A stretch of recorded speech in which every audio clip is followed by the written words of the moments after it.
Hey guys, நான் வந்து இப்போ ஃபிஷ் ஃப்ரைக்கு மசாலாலாம் போட்டு நல்லா சூப்பராக ரெடி பண்ணி வச்சுருக்கேன். இது இப்படியே இருக்கட்டும். அதுக்குள்ளே நான் குழம்பு ரெடி பண்ணிக்கிறேன்.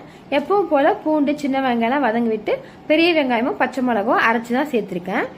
மீன் குழம்புக்கு வந்து புளியோட அளவு வந்து ரொம்ப முக்கியம். மீன் குழம்புனாலே அந்த புளிப்பு இருந்தால் தான் டேஸ்ட் நல்லாயிருக்கும். ஸோ எக்ஸ்ட்ரா புளியே சேர்த்துக்கலாம். நாங்கள் வந்து மீன் குழம்பு எப்போ பண்ணாலுமே வந்து 2 டேஸ்க்கு சேர்த்து வச்சுருவோம். ஏன்னா அந்த ஃபர்ஸ்ட் டே விட நெக்ஸ்ட் டே தான் மீன் குழம்பு வந்து இன்னும் சூப்பராக இருக்கும். நமக்கு வந்து டைமும் மிச்சம். ஸோ 2 நாளுக்கு சேர்த்து மீன் குழம்பு பண்ணிடுவோம். இப்போ வந்து குழம்பு நல்லா கொதிக்க ஆரம்பிச்சிருச்சு. ஃபிஷ்ஷும் சேர்த்தாச்சு.